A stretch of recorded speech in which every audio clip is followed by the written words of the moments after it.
us on Geek Blur, the show you can't ignore. Wayne and Kevin diving deep into all things galore. Comic book, movie, sci-fi, and action thrill. Reviewing new TV shows, we keep it real. Reminiscing the Attitude Era, wrestling at its peak. Nostalgia from the 80s and 90s, memories we seek. Pineapples for our rings, a unique touch. Geek culture in our blood, we love it so much. Geek Blur forever, we love it so much. Geek Blur, where we talk about it all, from superheroes to wrestlers. We stand tall, Ray and Kevin, the dynamic duo in sight. Geek Blur, shining bright, shining bright.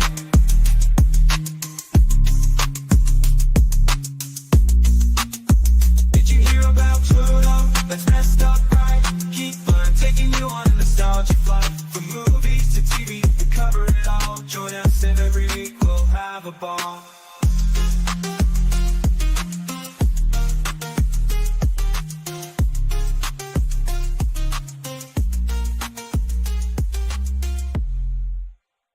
Shuffle.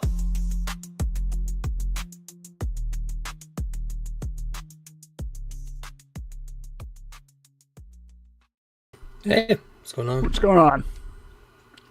Welcome to the third annual Geek Blur anniversary show. We've been around for 3 years.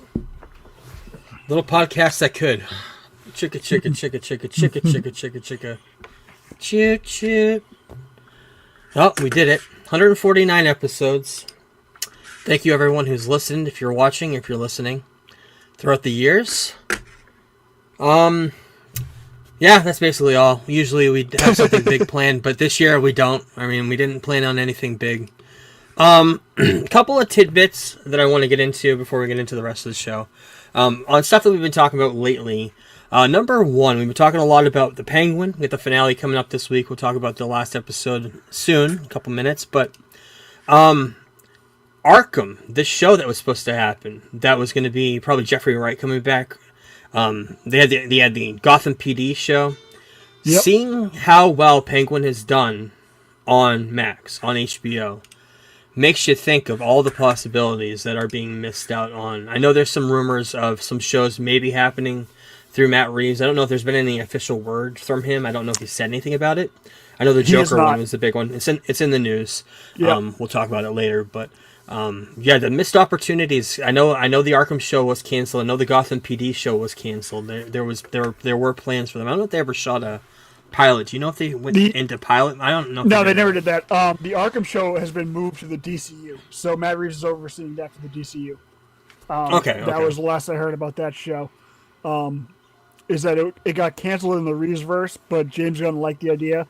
I think he wanted to go more fantastical with the villains of that show, so I think they moved to the DCU. Okay, now see, that would make more sense. You're right. You can go to the sci-fi. You can go the sci-fi route. You can do everything you want with that. Yeah. That would make sense. We'll get into the rest of the news on that. The other thing I wanted to bring up, I talked about Agatha all along the finale last week. Theory on Death. Aubrey Plaza's character. You found out towards the end of the series that she was Death. Of course, in the comic books, Thanos was obsessed with Death. That's the whole reason why he got the gauntlet, killed half the universe in the comic books, is to impress Death. In the MCU, the half of the universe was brought back.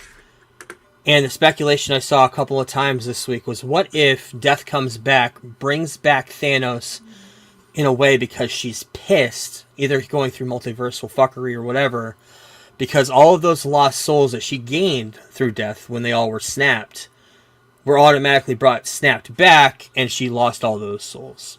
I thought that was kind of an interesting theory. Kind of seeking a replacement for all the souls that she lost, taking it out on Thanos. Maybe in the multiverse. I don't know if we'll ever see anything like that. But I saw that theory. I thought it was cool. The other thing that I wanted to bring up, and I know you got me into the Absolute Batman. The Absolute Batman came out a couple of weeks ago. Absolute Superman came out this week, correct? I think you got it, right? Yeah, you got it. I have yet to read it. Yeah, I got it. Last copy they had, I got there an hour for the store open. It was the last copy. They had like one variant cover left also, but I just went with the regular cover. And I know Wonder Woman came out, was it this week or last week, too? Yeah, I heard Wonder Woman's the best one. They didn't have any copies. I heard it was good, too. Yeah. I heard it was good too. I heard they did a great job with her as an. They won't let her say the word Amazonian, and there's kind of a play on it. That's what I heard. I heard a couple of things about the Batman comic too, about the symbol and this and that. But we'll get into it once you read it. But I saw this 3-part comic cover of the first issues, variant covers of the 3 issues of the first few issues of the Absolute Superman, Batman, and Wonder Woman. I thought they were really really cool. I love it when 3 covers come together. As the Absolute one. Justice League, they're calling it. That's cool. Very cool. I love the art. I love Batman. I think we already talked about it last month, but it was pretty awesome. I think Flash is getting his coming out in March. First issue of the Flash one is coming out in March. And I believe they're planning a Green Lantern one also, an Absolute Green Lantern. Yep. And of course, Martian Manhunter. We talked all about that. And, yes, it'd be awesome. Yeah, and it'd be an Absolute Justice League eventually, but that'd be really cool. What we watched this week, we watched the penultimate episode 7 of The Penguin. Kind of on a setup point to the finale. We know the finale is going to be huge. Pretty much what we speculated happened. Oz's mother has been kidnapped by Sophia. The beginning of this episode, we see a great flashback to Oz when he's a child with his 2 brothers. Find out what happened to his brothers. Something gruesome, psychopathic, gruesome. We find out their fate. They were drowned from Oz locking him in a sewer. My question to you is: so I've seen this meme go around with Ned Stark reading from Game of Thrones the blonde of hair, brown of hair thing, showing Oz and the guy that was helping his brothers with some money, and that Oz actually looks like he could be his son because all we know about the Penguin is he knows nothing about his father. How that drug king in the neighborhood could be his father. That's just a rumor going around. I doubt we'll actually get any. I doubt we'll ever get any revelation about that. But that's just an online rumor I've seen, which is kind of interesting theory. That if they ever go to season 2 or whatever, we might get to that. But we'll see. Yeah, we'll have to wait and see on that. So at the end of the last episode, episode 6, Oz's mother is kidnapped by Sophia. In this episode, she gets Dr. Julian Rush to come in and interrogate her. Find out what is up with Oz's mother. See if she's really kind of has that dementia. Kind of see what's in her brain. See what's going on. And I get all these weird, like we mentioned it before. You get all these weird Arkham penitentiary doctors, like Hugo Strange, like Scarecrow. You get all these people involved in this. Who you think this character could be. But that's what happens in this episode. Sal and Oz have a fight in a subway train. Sal goes down and finds Oz's lair, and in a unceremonious fashion, Sal just dies of a heart attack as he's fighting Oz. Yes, it's very Jonathan I thought of him. Right, I thought there'd be a little bit more to it, but Oz took it, and he's like taken power, completely taken power, ready to face Sophia, and that's what we're gonna get in the finale. Now, my question to you is, I've been rewatching a little bit of Smallville here and there, talking about with the group and stuff. Obviously, we get Lionel Luthor in Smallville. How great would what's his name be as Lionel Luthor? I've probably brought it up on the podcast before because it's not a thought I've recently had.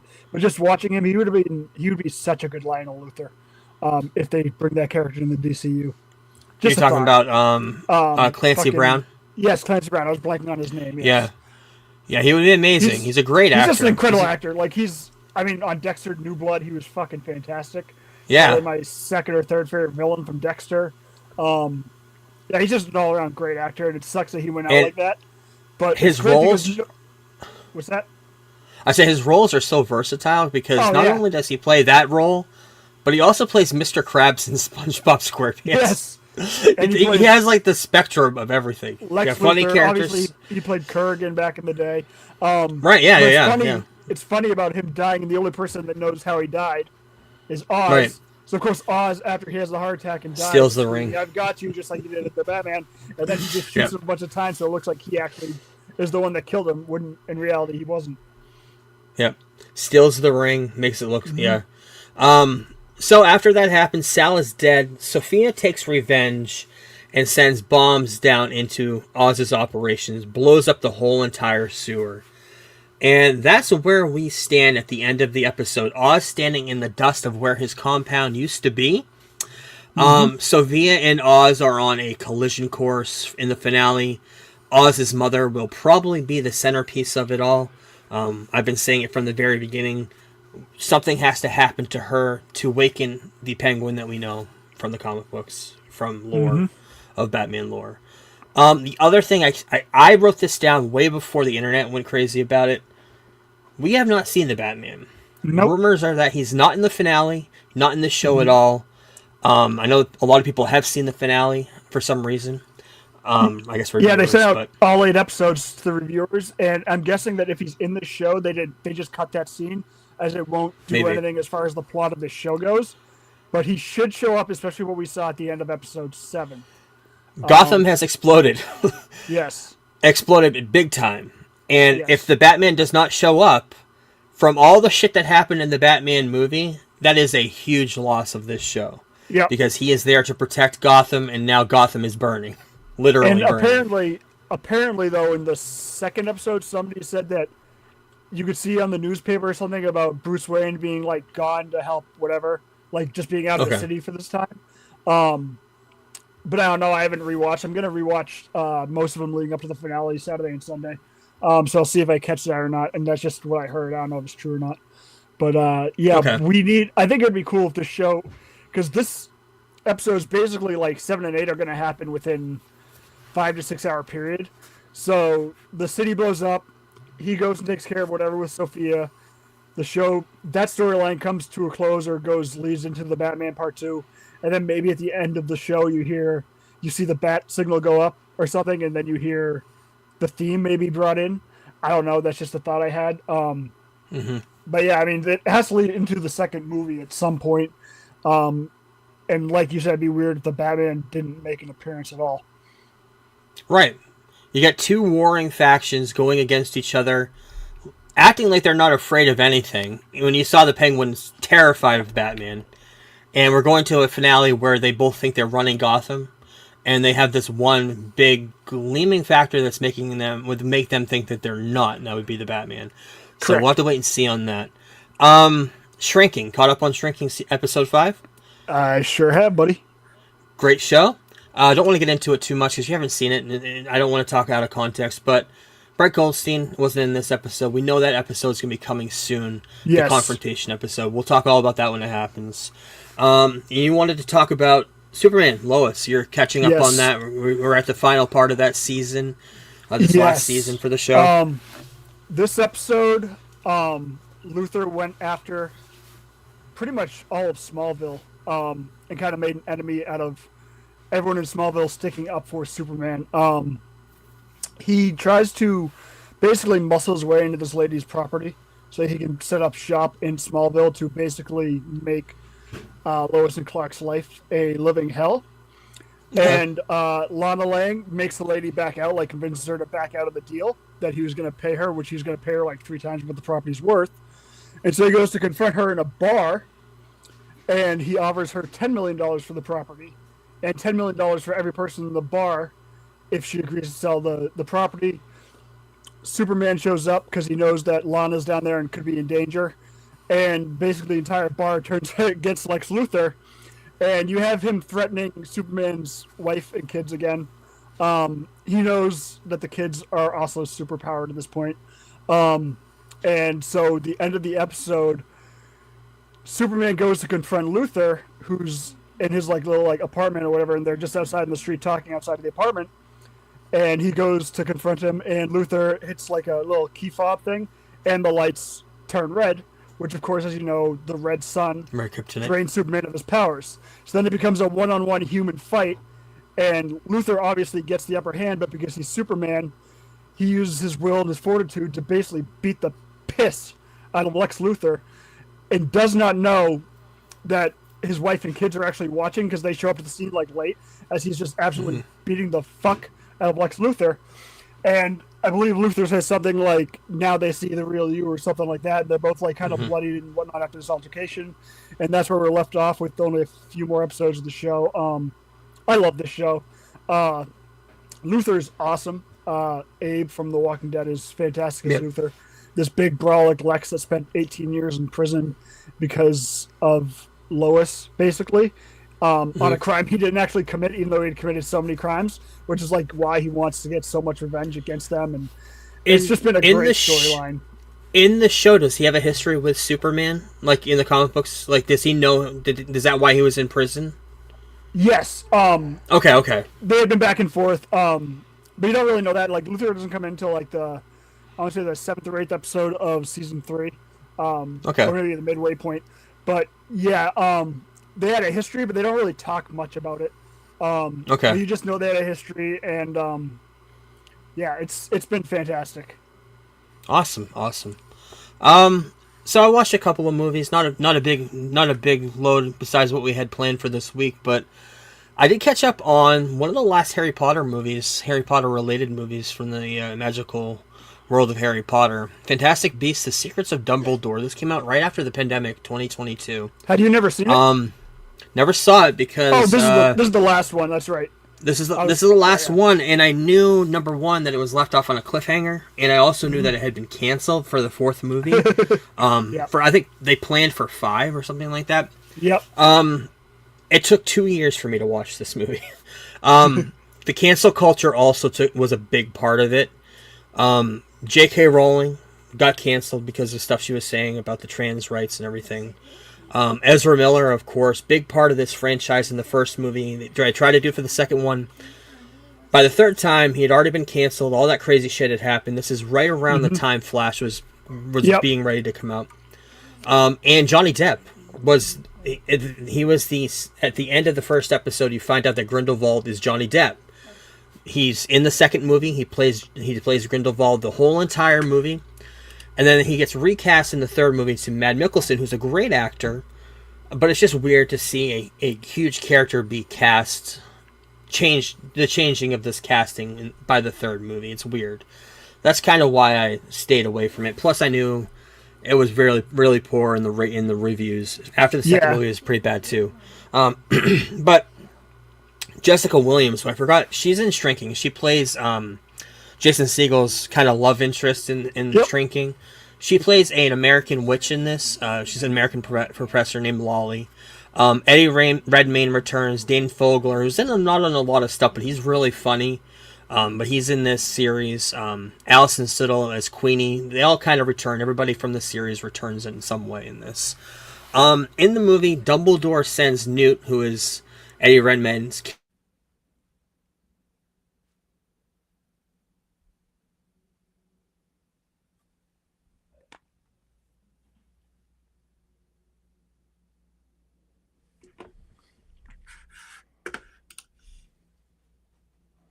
Well, guess we have some dead air, huh? I do not know where Raymond went. Raymond is gone. I guess I'll text him. I don't know if he can see me. Oh, again, let's see what we got. All right. Did you get kicked out too, or is it just 1 minute with Kevco tweets without Raymond? He had disappeared. He was sucked into the void of the internet for a minute or two. He was sucked right off. He was sucked right off. I don't know what happened. All of a sudden, everything shut down. So we'll see if we can continue. But as I was saying, Dumbledore sends Newt and a group of wizards into Berlin in 1932.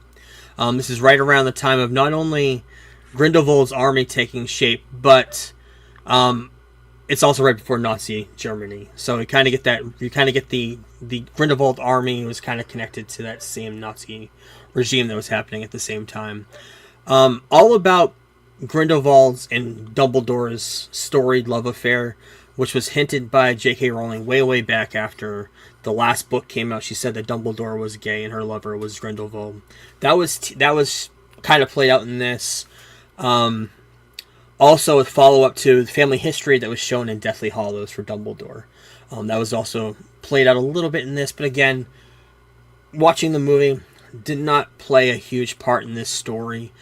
The first movie is great of this series. Second movie's This movie's and that's why the series is not continuing, unfortunately. I think the last two movies had brought Hogwarts into it, brought McGonagall, brought Jude Law coming in and playing Dumbledore, who did a fantastic job playing Dumbledore, but you want to see Harry Potter, and that's why they're making the series on Max, and that's why this was canceled. Yes. So, for me, 3 out of 5 for this movie. Glad I watched it. Now I'm all caught up on the Wizarding World movies. The next movie I need to catch up on is one of the Hunger Games movies, Battle of the Songbirds and Snakes, which just came out last year. And I believe that's pretty much all I have left to catch up on geeky shit. Big, huge geeky movies, franchises that I'm into, but... this month we're doing basketball movies, so this week we chose the movie He Got Game from 1998. Yes. A Spike Lee joint. For the first time in probably 20 years, I'd say. Okay. I had a lot of questions for you. I had a lot of questions for you off the pod. Yes. Wait, off the pod? We talked about it off the pod. Ray Allen. Yes. Now, of course, this movie stars Denzel. We'll get into that. Denzel Washington. Ray Allen, who is a basketball player. Yes. And I asked you, I believe, at the beginning of the week, if he was any good, and then kind of things. As I was asking you this, kind of things started coming back together. He did play for the Celtics, and he won the championship with the Celtics with Paul Pierce and all the whole group. That was a big deal. And then also, he was a guy that I remember you talking about at one point being. Everybody at Boston hates this guy. Became public enemy #1. Right, and I remembered after I asked you about all this. Oh yeah, is he the guy? So he's the guy. But this is him. He's the reason why LeBron James won his first championship, because he was so good in that finals. After LeBron went to the finals in 2011, I want to say, with the Heat, and got fucking smoked by Dallas. They brought in Ray Allen, and Ray Allen was absolutely on fire the entire finals the next year, and is the reason why LeBron won a championship. Yes. So he stars in this. We figured this is right during his drafts, maybe the draft year after. I did some research because I didn't want to go completely cold. So he was drafted in 1996. This movie came out in 98. Okay. Spike Lee wanted Kobe, but at that time Kobe had too many endorsement deals and couldn't commit to doing it in the offseason. Okay. He needed to commit to somebody to commit the entire offseason. So during halftime of the Milwaukee Bucks team that drafted Ray Allen, and New York Knicks, who Spike Lee has been at every New York Knicks game since the mid-'90s, I'd say. He approached Ray Allen, asked him if he wanted to be in it, and eventually Ray Allen agreed to it. He took acting classes for about 2 months, and then also Denzel helped him out a lot on the set. And honestly, he's pretty good in this movie. I'm not going to lie. For somebody I was gonna say that. 20 years old, he probably was. He's pretty damn good in this movie. I thought so too. I was going to say that. That was going to be my main thing. Playing his girlfriend in this, Rosario Dawson, very young Rosario, who has not aged, by the way. Like, she looks has not at all almost as good now as she did then. Mila Jovovich. This is before she got into Resident Evil. Right after the Fifth Element. Yep. John Turturro is in this. Ned Beatty have cameos in this. Yep. Overall, great fucking movie. 1998. I'm not sure how many Spike Lee movies I've seen. I know I watched the one Black Klansman. I've seen this. Yep, that's a great movie. I don't remember what else I've seen from him, but the Old Boy remake was kind of ruined by the studio. Yes, that was him, wasn't it? I've seen that too. When I was watching this too, it reminded me. I don't think I've ever seen Malcolm X, which we should. That is on our list in February. That is definitely on our list. The other thing, I'm going to bring it up now because I'm going to forget about it. JFK. The anniversary is in a couple weeks. Mm-hmm. You and I have talked about we've never seen the JFK movie with Kevin Costner. Yeah. Nice. I think we're going to watch that in a couple weeks. Thanksgiving week around there. That's when the anniversary is. So this week, getting into all of that mess, I got to go through my slides here because I lost my fucking... Give me 2 seconds. Number one, He Got Game. If anybody wants to see the movie, there's a poster for it. Yep. And it's basically, if you're not familiar with it, guy's in prison for accidentally killing his wife. He taught Ray Allen how to play basketball when he was younger. He gets out of prison basically for a week to convince Ray Allen to go to the governor's who's his son. School, and obviously his son does not like him. It's very... almost like documentary style at points. I feel like this movie. I don't know, it's very, very good. Very good, and the ending is very satisfying. Denzel's awesome in it. I definitely recommend watching it. You know what this movie reminded me a lot of? It reminded me of The Longest Yard, like both of them. The one with Adam Sandler and what's his name, but it reminded me of the same exact thing where he gets screwed off he gets fucked over by the warden and the prison guards, whatever. Great movie, yeah, really good. But this week we're all here for one thing, and that is to review a new movie, but to review the older movie first. So we're going to review and talk about Joker.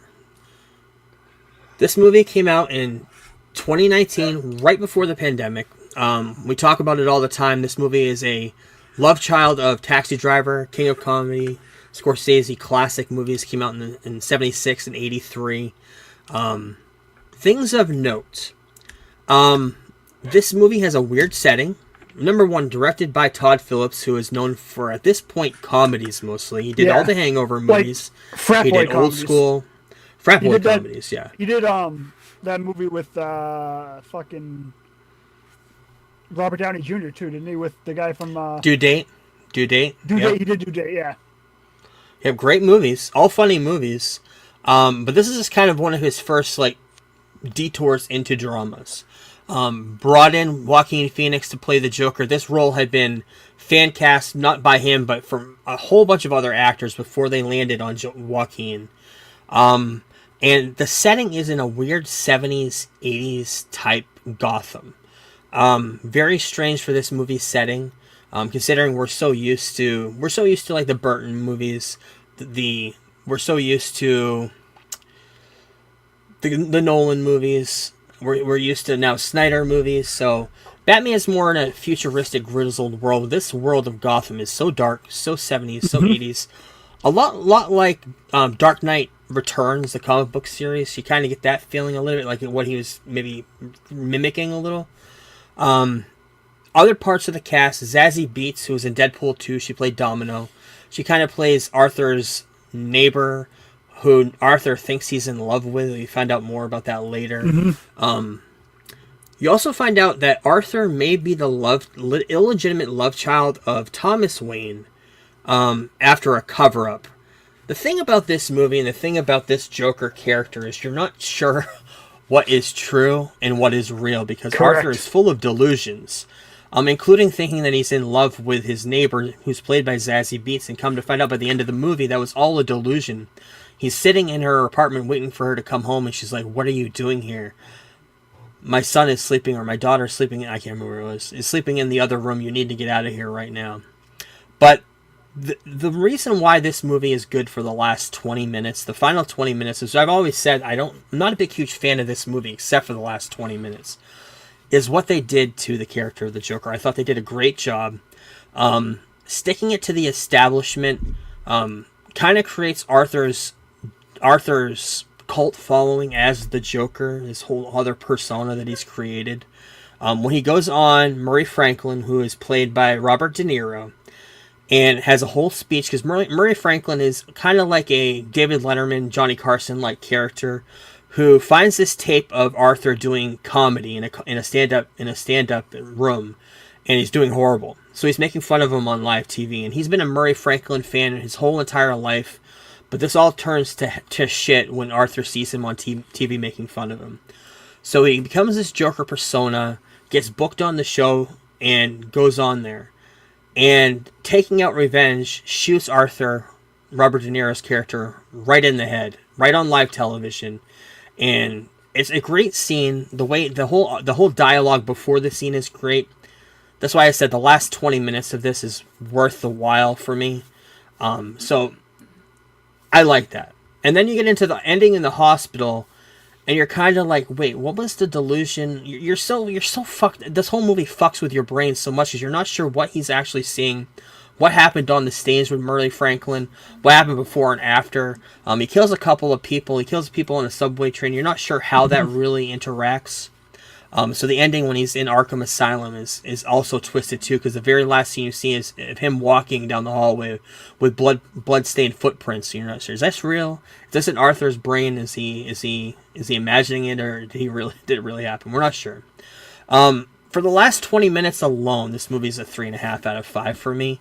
The rest of it is very, very weird and wacky. Joaquin does a great job playing the Joker, and I understand why WB wanted them to do a sequel. And that brings us to this year's Joker Folie à Deux. On paper, okay, with Arthur's delusions that were developed in the first movie, you kind of figure, well, shit, he's delusional. I could see him dancing around Gotham, doing musical numbers, bring in Lady Gaga to play a new, different version of Harley Quinn, to kind of have the coming off of course, A Star Was Born a decade ago, bringing her in as a great singer, along with him, who did a great job in Walk the Line 20 years ago. On paper, it looks great. Did not get executed as well as I don't think anybody hoped, and it was a travesty to this movie. And I think, looking back on it years from now, people are going to say this movie should never have been made. I think the first one should have stood where it was as a centerpiece to this character.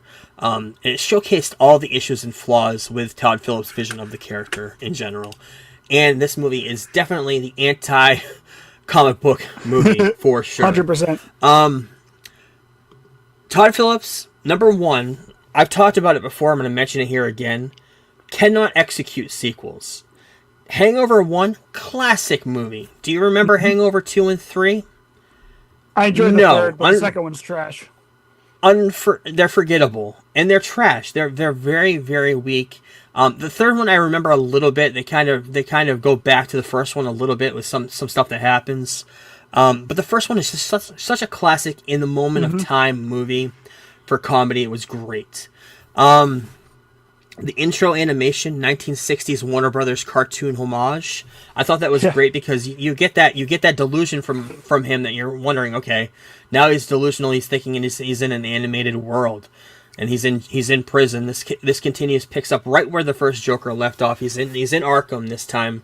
They actually name Arkham. And he's surrounded by prison guards, one of them being played by Brendan Gleeson, who was Mad-Eye Moody in Harry Potter, who was in the Sharon, the one with Colin Farrell, the Sharon movie that came out last year. I can't remember the name of it was. Catherine Keener, who was in Step Brothers, she played the mother. She's Arthur's lawyer. Steve Coogan is in this. He's a British comedian. Zazie Beetz comes back. Harry Lottie is a new actor. Don't know who the guy is, but he's playing a very famous Batman character, Harvey Dent. And I'm going to get into that in a minute. And we have Connor Story as a random background inmate. We're going to get into that in a minute because he has a huge part in the last 2 minutes of this movie that no one expected. But Arthur has his delusions have taken form in prison now, and now taking form in mediocre musical montages. The exact word quote that I gave it because they were very mediocre. I don't think Joaquin wanted to do this movie, and in fact I think to seem to remember to say that he said at one point that this movie did not need to be made, and I think he's right. They kind of phoned it in, and I don't think it was Lady Gaga's fault because she wasn't in this movie that much compared to how I thought she was going to be. And her story wasn't really fleshed out as much as I thought it would be either. But the music was just mediocre at best. The songs were not picked well. I know there's a couple of original Lady Gaga ones that she wrote for the movie in this, but I couldn't pick them out of a lineup. But the movie is basically set in Arkham, and it's also set in a courtroom. Arthur's going through trial for all the shit that happened in the first movie. And Arthur, everybody outside the world saw what Arthur did on on Murray's show. I can't remember his name, Murray. I don't remember what it was. Murray's show. And when he killed him, and they all are worshiping him, his Joker character. And they're all dressed up like the Joker outside the courthouse. They're all kind of being anarchy. outside the courthouse. So when the trial happens, he's getting tried. He gets found guilty for all the crimes, and Arthur is assisted in escape by a bomb going off the courthouse, so he escapes. He goes and meets up with Harley Quinn at the end. She loses interest to him because he denounced the Joker character. She was in love with the Joker character, not Arthur. That was a big twist at the end of the movie. And Arthur ends up getting arrested again, going to jail. And then we get to the jail. At this point, I was kind of out of the movie, but I already knew I wanted to watch the last 5 minutes because I was spoiled about it. We mentioned it a few weeks ago, but yep. All of a sudden, a character that we had not seen in this movie once. He was kind of a background. If you go back and watch it, he was in the background watching Arthur throughout the whole entire thing, standing off to the side, not talking, didn't have any lines until the end of the movie. Comes up to Arthur and says the same exact line he says to Murray as he stabs him multiple times and kills Arthur in the jail. As he's doing this, as Arthur's dying on the floor, you see him taking a knife and chopping his face like Heath Ledger's Joker. I can't remember what they call it, but some sort of a smile with a knife. Yeah. And so they have the fake smile. And Arthur dies on the floor, and this guy's laughing and maniacally laughing in the background, which makes you think this is who the real Joker is. This is born out of Arthur's life, his death. Again, the last 5 minutes of this movie is just as great as the last 20 minutes of the first movie, but that's about it for me for this movie. If the first movie was a 3 out of 5, this is a 2.5, maybe even a 2 out of 5. I'm gonna stick with a 2.5. That's the first one I said, but yeah, not good, not rewatchable. And it just sucks because so much is going on in WBDC, and I know James Gunn is trying to promote these movies because he's a big brass man. He wants to protect the Warner Brothers, especially DC now. They're not part of his universe, of course, but he still wants to promote them. So he was promoting it heavily, which I'm not surprised. But they're just not good movies, and I can't wait to see his universe, see what he does for. I don't know if we're going to see a Joker. I don't know if he'll do that or not. I don't know think Matt Joker Reeves. will be. Obviously, we're going to get a Joker at some point, but it's not going to be immediate. I don't think. Barry Coogan is in Matt Reeves. We're probably going to see that. We got some news articles about that. We'll talk about that in a little bit. But overall, it's just... And even David Zaslav, he came out yesterday. I believe he was on a call with the whole Warner Brothers brass. And he said that there's inconsistency as an issue in our motion picture studio, reinforced basically by the disappointing returns of Joker 2. Not only money-wise, but just the reviews for this movie were the worst of WB's seen in a very, very long time. And yeah, I'm not surprised that there's a big roundup over there. James Gunn taking over everything and wanting kind of a cohesive story going forward. So, with that being said, let's get into 2 more things before we get into news. First thing is a movie you recommended to me last week called Strange Darling. Yep. Did not know anything about this movie. Went in blind, which I heard was a good thing to do. Yeah. Very good movie. Reminds me of the old thriller movies. Also reminds me a lot of Pulp Fiction because the movie is not a straight narrative. Nope. It's split out throughout the whole entire 6 parts. Split up different parts. Reveals more parts of the story from before and then after, and then back and forth. I think it starts off at part. I think it starts off at 3 or 4, and then it ends at part 6, of course. But you find out little by little as you're going how the story narrative gets told. But yeah, it's a great movie. Characters look familiar. Don't know any names. I don't know anybody in this. I've seen him somewhere. The kid from Shameless, right? Was he in Shameless? No, I don't know who that kid is, but he was Galliner. He was Bart Flash in Smallville. He was in Scream 5. He was in Scream 5. That's what it is. Yeah, that's what it is. The only reason why I know this movie existed is because I follow him on Twitter, and he was the only person promoting this entire movie. It was just out there. And he was the only one. He would tweet about it 20 times a day. It's the only reason why I knew about it. And his performance is fantastic in this movie. He's great. And so is the girls. I'm blanking on her name, but yeah, overall it's got a bunch of twists and turns. Yeah. And it's only like an hour and a half, I think. Doesn't go over that 90-minute mark much. Yeah. Yeah, a great little hour and a half movie. It's in my top 5 on the year.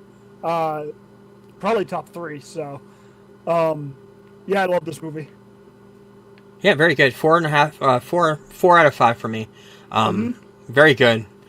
And finally this week, before we get into the news, documentary been waiting for, knew it was going to be good. Music of John Williams. This is on Disney Plus. We did a whole career retrospective, and I think I'm going to splice it in at the end of the episode. After we record today, I'm going to put it in. We'll release it again, but we did a good retrospective for him last year or the year before, taking all of the songs that he's done. We talked thoroughly about everything. This tackled all of that from the very beginning of time of working for Hollywood. Working kind of as a sound musician for different movies all the way back to the 50s, and then getting his big break on Fiddler on the Roof, where he won his Oscar, and then going forward from there, meeting up with Spielberg, meeting up with Lucas, and the rest is history. Star Wars, Indiana Jones, Superman, E.T., on Schindler's List. It's amazing the amount of music that he's made, what he's done for movies to actually bring you into the movies, compared to, I don't think any other musician, any other composer that does movies is like him or will be like him. He reminds me a lot of a Mozart of our time, where we see a musical genius. Of course, movies weren't around back then, but you see him in a different element now, and just the way his music makes you feel the movie. Like Spielberg said, he didn't, when he had the movie, he felt a different way. When he gave the movie to John to do the music and it came back to him, the movie changed completely, and almost into John's vision of what he thought the movie, and Spielberg was blown away, and that's why he's worked with him for 40, 50 years now, however long it's been. But great documentary. It's on Disney Plus now. If you're into the Star Wars fan shit like we are, you're gonna love this. If you're into all that stuff. I think the craziest thing about this documentary, and it's kind of like when I found out that Stan Lee didn't create Spider-Man until he was 40, is John Williams didn't meet Spielberg until he was 41 years old. So he had that was only the second half of his career, basically, he was with Spielberg. Like, that's insane to me, because that's all those two I always just think about side by side. Whenever I think of Spielberg, I think of John Williams' music. It's crazy they didn't even meet till he was, I think Spielberg was 26 and he was 41, 40. It's kind of crazy. Yep, and the other part of the story that not a lot of people probably knew about was his wife, who he had his first 3 kids with, died all of a sudden, a brain aneurysm, I believe, in the early 70s, way before he became famous. I think right during the time of when Fiddler on the Roof came out, right when he was winning his Oscar, right around that time when she passed. And he took care of his daughters, or his kids. I think he had all daughters. No, he had sons too. He took care of his kids after that, all by himself. And I think he met another wife. I'm not sure when they met, but yeah, great story, great career. 90-something years old.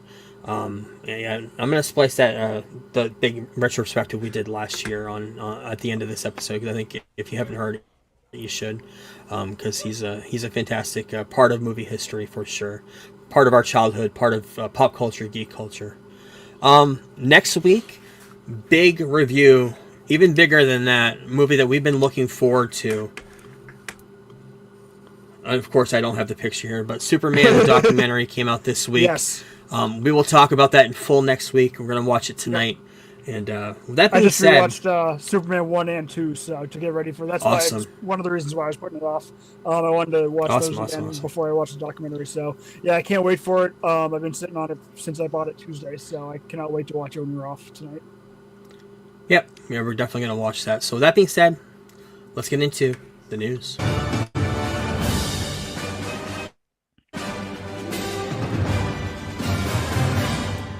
And it's not news, I'm a trailer roundup. Got a good, decent trailer this week from a movie coming out just in a couple weeks starring Jack Black called Dear Santa. All about a guy or a kid who writes to who he thinks is going to be Santa. Writes, you're writing to Santa Claus for your wish for Christmas, but he ends up spelling Santa wrong and puts Satan on the envelope. And of course, Jack Black, being Satan, comes up from hell and torments this kid, saying that he has 3 wishes, and once his wishes are done, he's going to take his soul. This looks funny. I believe it's done by the Farrelly brothers, who already have a pedigree of great comedy movies. This is coming out November 25th, just in a few weeks, couple weeks from today, I believe. Going to be on Paramount Plus, so we don't even have to buy this movie. We have Paramount Plus. We can watch it. And I cannot wait to see how this plays out. Keegan-Michael Key is in this, and Jack Black is just funny as hell. And I love the Farrelly brothers, so very excited to see how this plays out. Weekend box office last week, Venom won the box office $26 million, Mall Robot $7 million, and Smile 2 $6.8 million. Kind of a second week box office for Venom Let There Be Carnage, or The Last Dance, whatever it's called. And it made $300 million, hit the $300 million mark in the second weekend. Yeah, not surprised. Internationally, the movie's doing a lot better than it is over here. And it's just everybody wants to be involved in the Spider-Man universe, and watching a movie like that in the theater. So I can't wait to see it, but I just know it's gonna be bad. It's Sony, but I still want to see it. I love Tom Hardy. So Juror number 2 opened to $5 million. That's Clint Eastwood's movie. There was another big movie that came out last weekend I wanted to bring up, but I don't think I put it on the list. It was a big movie that failed. Oh, here. The Robert Zemeckis, Yes. Tom Hanks movie. It made even less than that. It was like numbers 8 last weekend. Reviews not that good for it either. And I had high hopes for it, but I definitely want to see it. I like Robert Zemeckis. I like Tom Hanks. Weird that it's set in one room throughout the history of time, but we'll have to wait and see how that turns out. But Agatha All Along, the second to last episode, earned 4.6 million views in the first day of streaming. That was the first episode of that night that came out. I believe it dipped about almost 1 million viewers by the episode 9. Maybe people didn't know that there was another episode part of it, but yeah, it did a great job for Disney Plus. I really did enjoy the series. And it's been submitted for comedy series at the award season, so considering usually it's limited series, it could mean that there's going to be another part of this, another sequel series, another season. But yeah, we'll have to wait and see. Speaking of doing great, Penguin, airing on Max, had 1.9 million US viewers. Back in the day, that would have been horrible. You would have been canceled. But now, that's considered success. A huge success, actually. And the first episode has reached 16 million viewers total with streaming and being on cable. So the show is doing great. Everybody loves it. Viewers and critics alike love this show. I love it. You love it. So cannot wait for the finale. Rest in peace to a music icon. Quincy Jones did everything. I thought he was already gone. Movies. Yeah, I thought he was too, or close to it. 91 years old. Mostly known for working with Michael Jackson. He did the whole entire Thriller album. Did Off the Wall. Did Bad. Had a falling out with Michael. We talked about the documentary that came out. 70-year career. Started way back with Sinatra. Worked all the way with Michael Jackson. He worked up with some hip-hop artists later on in the 90s, 80s, and 90s, 2000s. He's always working, composing music. He did the big thing that he did that I loved was in Austin Powers 3, Goldmember. He has a cameo in the beginning of the movie because he does the song that's the theme song to Austin Powers. He produced that Bossa Nova song way back in the 60s, and Mike Myers brought it into the series back in 97 when he did the first Austin Powers movies. And Quincy Jones had a cameo in the third movie composing that song in front of a orchestra, which I thought was really cool. So rest in peace to Quincy Jones. Rest in peace to Greg Hildebrand. You probably don't know him unless you're a comic book fan and you know artists, but he was a huge comic book artist, especially in the 90s. That's where I remember him from. I did not know that he created the original Star Wars poster, which I do have a picture of. It's right there on the left. Yep. That's All of those pictures on the right are from the Marvel Masterpiece card set, which I had a collection. I still have a collection of those, except for the one on the bottom right. That's Superman. But all of those other ones are from for some reason, I collected the cards more than I did the comics, especially in the mid-90s. I had comics, but I loved the cards. Marvel Metal, Marvel Masterpiece, I loved them all. And he was a great artist. A lot of them are iconic scenes from comic books and characters that I love. So rest in peace to him. His brother and him created a lot of these characters, a lot of these posters, art. He did a lot of stuff for Tolkien too. He did a lot of Hobbit stuff before they did the movies, so that was really cool. Also, rest in peace to Elwood Edwards. Don't know the name, however, everyone knows the voice. Welcome. You've got mail. You've got pictures. File's done. Goodbye. 74 years old, the voice of AOL. Nostalgia for us because we grew up in the AOL generation where it was life. It was the internet for us. The dial-up, everything. We'd hear that voice every single time we signed into AOL. So rest in peace to him. Max. Getting into the rest of the news. Max is about to tell password sharers that they have to pay more. Following in line to Disney and Netflix and everybody else is doing it, and Max is doing it as well. I get Max for free. However, anybody who uses my password will not be. So...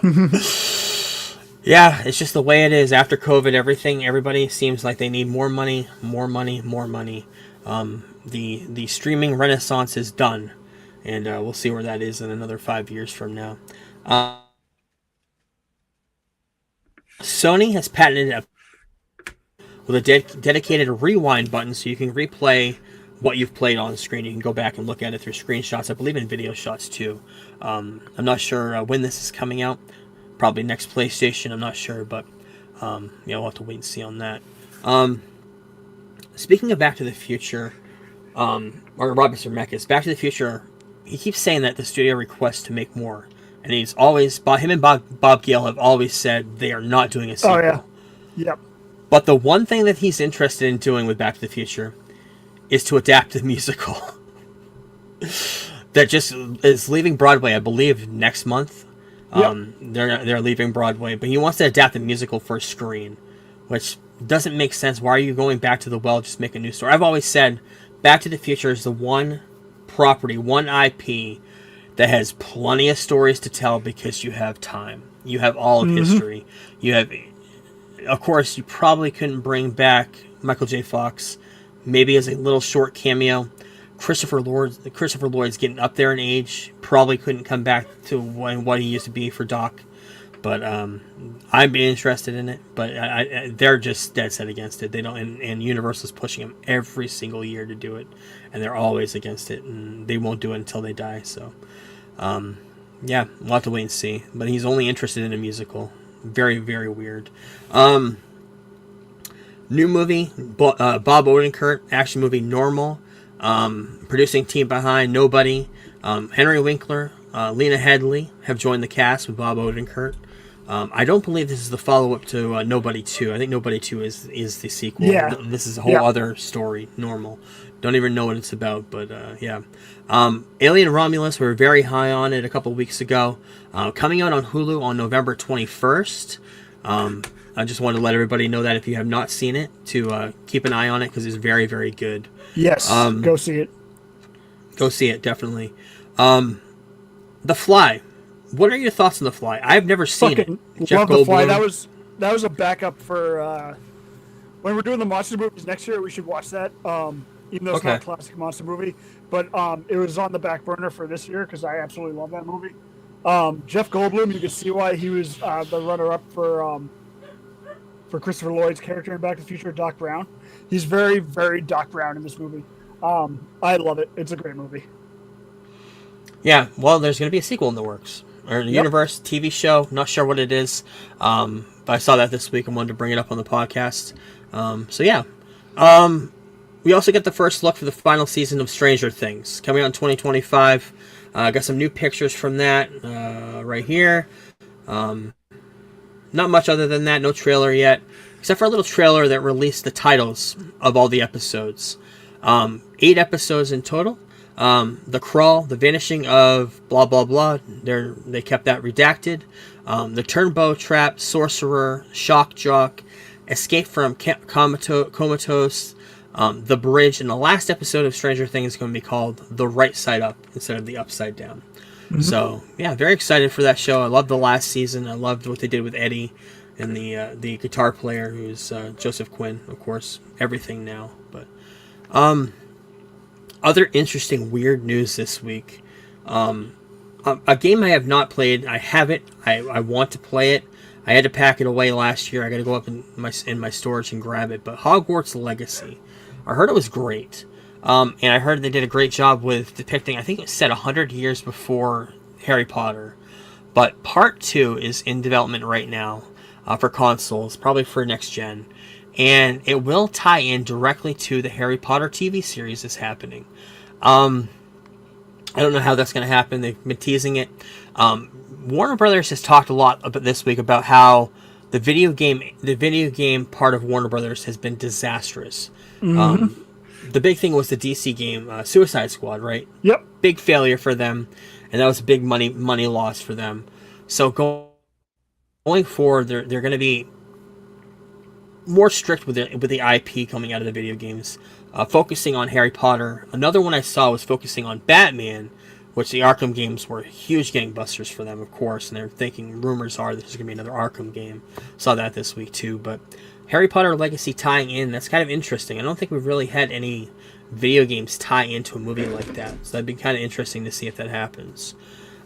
Speaking of weird IP ideas, Snoop Dogg said he's working on a movie inspired by his love for Planet of the Apes, but with a twist. Just imagine it was dogs instead of apes. Quote. You do that, Snoop Dogg. You make like Planet of the Dogs. I guess that's what it's going to be called. But yeah. Michael Jackson biopic, supposed to come out in March, I believe, has been set back, or April, set back to October 3rd of next year. And we'll talk about what's taking its place. Mickey 17th is supposed to come out January 31st, and that is taking its April place in April. That was Robert Pattinson's sci-fi movie. And the reason for that is they wanted to be out on IMAX, so they pushed it to April instead. But I do want to see it. Phil Dunster has been cast alongside Steve Carell in an HBO comedy series by Bill Lawrence of Ted Lasso fame. The series is going to follow an Offer's complicated relationship with his daughter. Phil Dunster, who played Jamie Tart in Ted Lasso, he's great in that. Yep, he's awesome. So yeah, it'd be interesting to see the two play off each other. Speaking of casting, Teen Wolf star Tyler Posey and Terrifier 2 breakout You Must Know Who She Is Kaylee Hyman have been cast in the new movie Screamboat, which is a Steamboat Willie movie. I believe this is the one. They're making a whole bunch of Steamboat Willie movies.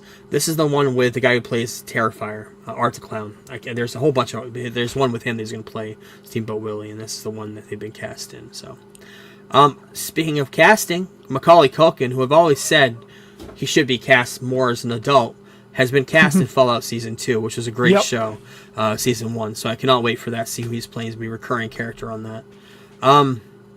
Speaking of casting, lots of casting news this week. Eminem reportedly flew to New Jersey during the shoot of Happy Gilmore 2 and reportedly did a cameo in Adam Sandler's movie. Do you think he's going to do a scene like Bob Barker did? I'd love to see him fighting. Could be. I went back and I watched the scene with him and Adam Sandler and Funny People. That's so fucking funny. That was right after Eminem got off of drugs, so you can kind of tell he's all puffed in the face, but very funny. And he hasn't done too much acting after 8 Mile, which was a great acting for first time at it. So, more casting news. Big casting news. Zendaya and Anne Hathaway joined Christopher Nolan's new movie with Tom Holland and Matt Damon. Yep. Coming out 2 weeks before Spider-Man. So we're going to have a Zendaya and Tom Holland movie in the beginning of July. And we're going to have a Zendaya and Tom Holland movie, Spider-Man movie, at the end of July of 2026. So, this Nolan movie is starting to shape up a nice cast. So we'll have to find out more about that later. Another casting news from years ago. Before Keanu Reeves was John Wick, co-director David Leitch recalls reading the script when Bruce Willis was attached. Bruce Willis was originally attached to play John Wick. I did not know that. Would have been a whole other different movie, for sure. Yeah, back in the day, Bruce Willis that was right around the time of when Kevin Smith was talking shit about it too. So that'd been interesting. Another series announced, another video game series announced this week, coming out on Amazon from the Fast and Furious 9 writer, Mass Effect. Have you played the Mass Effect games? I hear they're great. I have not. I hear they're really, really good. Yep. Yeah, there's 3 of them, I believe. But yeah, they're going to be making a new TV series on Amazon following Mass Effect, so that'd be interesting. Ryan Reynolds is currently writing a non-Marvel project reuniting with Hugh Jackman and director Sean Levy after they had so much success with Deadpool and Wolverine. So, not surprised. He's done a bunch of movies with Sean Levy. Before this, he did Fall Guy, and he did the Adam Project, I believe it was called, last year or the year before. So yeah, coming back for another run at the mill. So, announced this week. Now we have a lot to talk about this. Kathleen Kennedy, we don't know what your fucking issue is, but Simon Kinberg, who mostly known for writing a lot of the X-Men movies, and some of them good, some of them bad, has been signed on to do a brand new Star Wars trilogy for Lucasfilm and Disney. First of all, bad decision, because the guy is such a 30% good, 70% failure rate of writing, producing, and producing not so much. He did do the Deadpool movies. He had a few successes there, but the writing part of it, he had a lot of clunkers. But he's going to be in charge of this whole entire writing and producing. I believe he co-created Rebels too, which everybody's high on that. Here's why I'm a little bit more positive than I was when I first heard it. Is he co-created and wrote 74 of the 77 episodes of Rebels. Okay. And I fucking love Rebels. And this guy is a Star Wars nerd. Like, he's a nerd. But his writing has never been great outside of Rebels that I can think of. Did he write Days of Future Past or just produce it? He wrote it. Yes, okay, he wrote. So that's the one. That's Rebels. the one thing that he wrote. He's the one thing that he wrote that I absolutely loved. Okay. Other than that, they're all kind of a mixed match of good. And of course, he did Dark Phoenix, which is horrible. So he's got a lot of clunkers there too. And the rumors that the trilogy could be a whole other new universe, a whole other new thing, or could it be a continuation of 10, 11, and 12? Right. Continuing the Star Wars saga. What the Rey movie is now shifting into is what they're speculating, but nobody really knows for sure yet. But also expect that by, let's see, this was named this week, but by around May 20th, expect to see him leave the project. Expect this to be canceled next year. Yes. Whatever happened to Patty Jenkins' Rogue Squadron movie? Kevin Feige, Taika Waititi, obviously Ryan Johnson was the first. Like, they can't keep their creative around for whatever reason. They're trying to do the Marvel thing, but doing it in weird Kathleen Kennedy fashion, and they're all being canceled before they even go into production. So, yeah, we'll have to wait and see on that. I have a new jingle because we've been talking a lot about swag stuff that we get on our shelves, new items. So here's a new jingle. Swag. Stuff we all get. Come on, son. You know that's right. Swag. Stuff we all get. I want to talk about this. They have a new figure coming out with comic books inspired by them, called Page Puncher 7-inch scale figures, including reprints of some of the most iconic comic books that they're based off of. This figure here is based off of Christopher Reeve's Superman 78 comic book run that's current. It looks really cool. I love the shadows that they put in that. Remind me a lot of those Mondo figures, the Spider-Man figures, the Venom figure I did a couple weeks ago. Looks really cool. This one here, Arkham, coming out with a Lego set, looks really, really cool. $3.99. $99. Coming out this summer. Jesus Christ, Lego. Includes 10 DC-based minifigures, a lot of them villains. You got Arkham. You got inside Arkham with the prison cell. You got Harley Quinn before she's Harley Quinn. You got Joker in a ambulance with a straight jacket. Looks really cool. But again, these are priced up more than fucking gold at this point. So yeah, you have to have a good job for that. This figure right here, Kevin.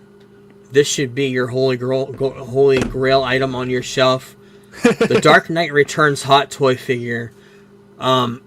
It looks fantastic. Of course, this is the comic book that the Batman vs Superman Ben Affleck Batman was based off of. Big, bulky, old, grizzled Batman. It looks fantastic. I love the gray and black. I wonder if James Gunn's going to go the blue and black, or the gray and black. I wonder what he's going to do with his Batman. Yeah. It made me think of that too, but I don't know how the blue and gray would work in live action. Like, I'm sure it'd be fine. I'm sure they'll test everything they can and decide that way.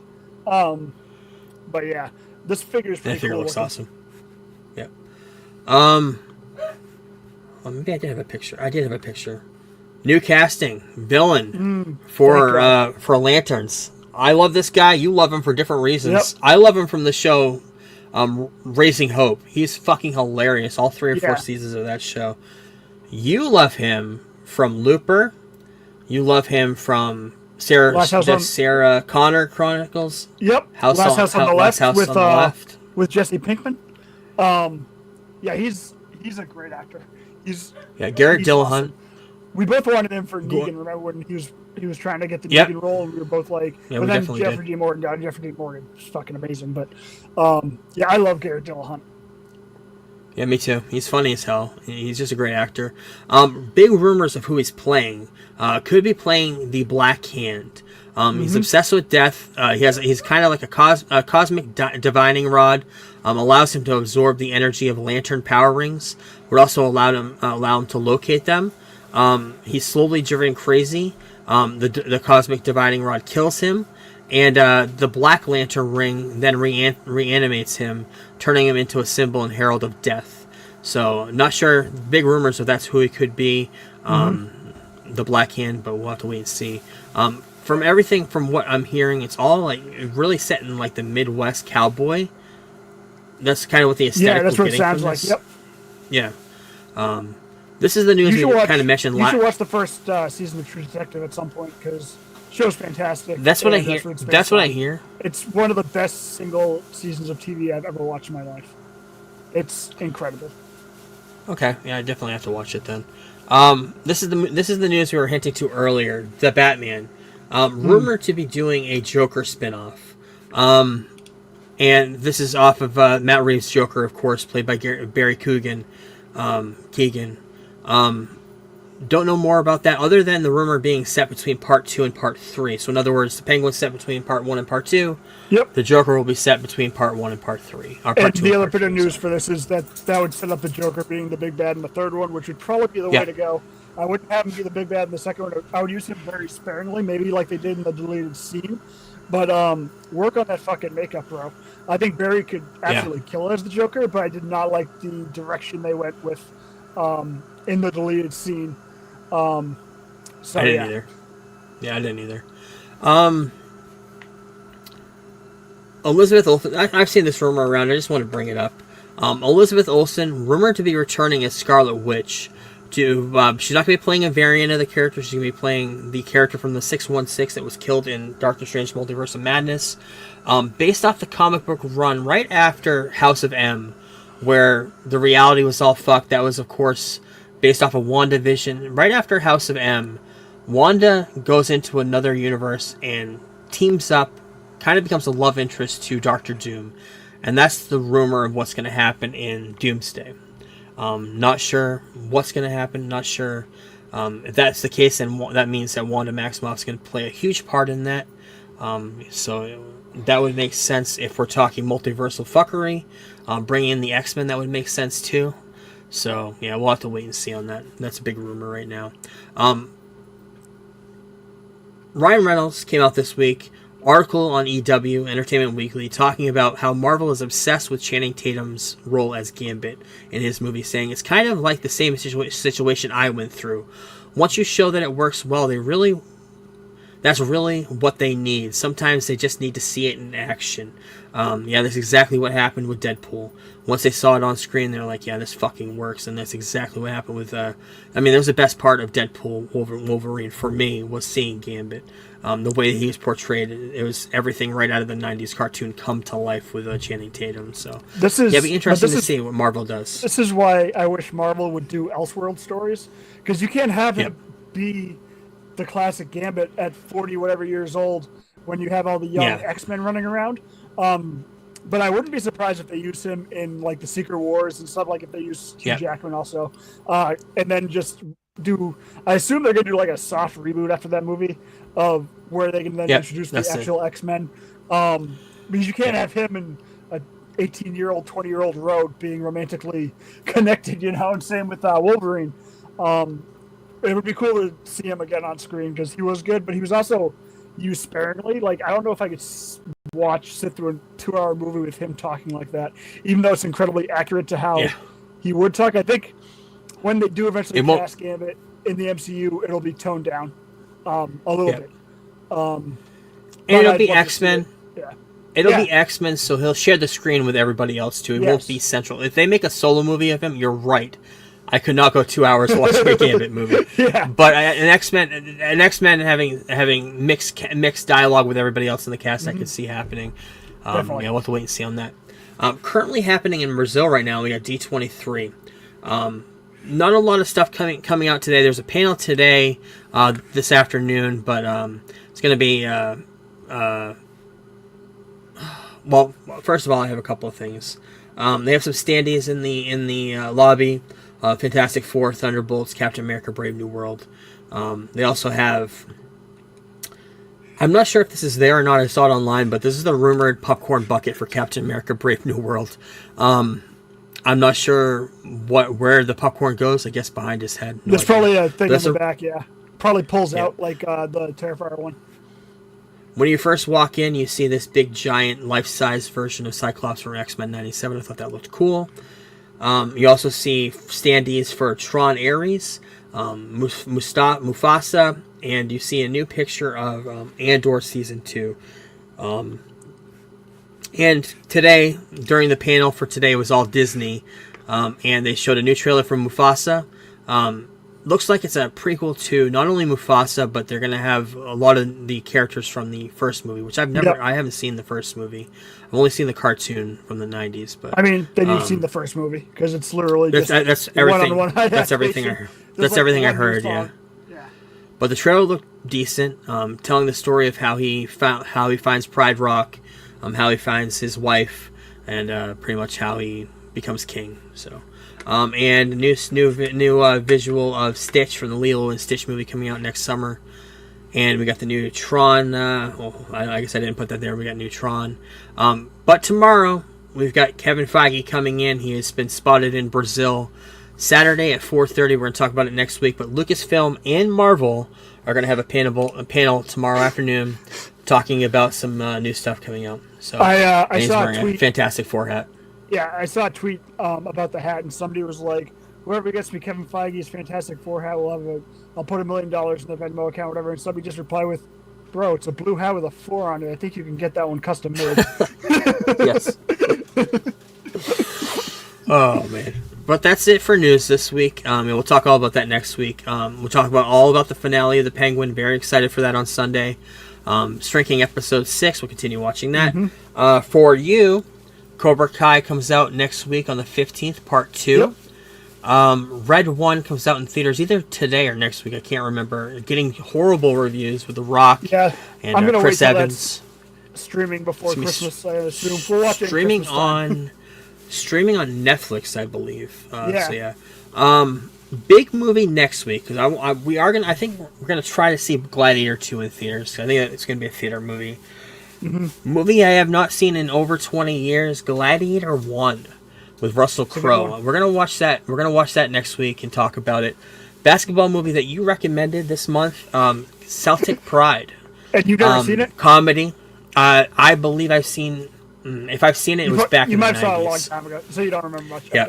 Okay. I don't remember see much. How I feel about this one, just like I wanted to see how I felt about Got Game, which actually watching it as a more mature person, I got a way better retrospective on what was going on in that movie, and this movie should be interesting to say the least.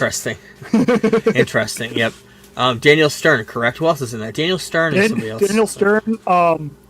Is Dan Aykroyd in it? I think it's Daniel Stern, Aykroyd, and Damon Wayans, and like Damon Larry Wayans Bird's in it. Yeah, it's got a bunch of Celtics from the '90s in it, so I'm really looking forward to this one.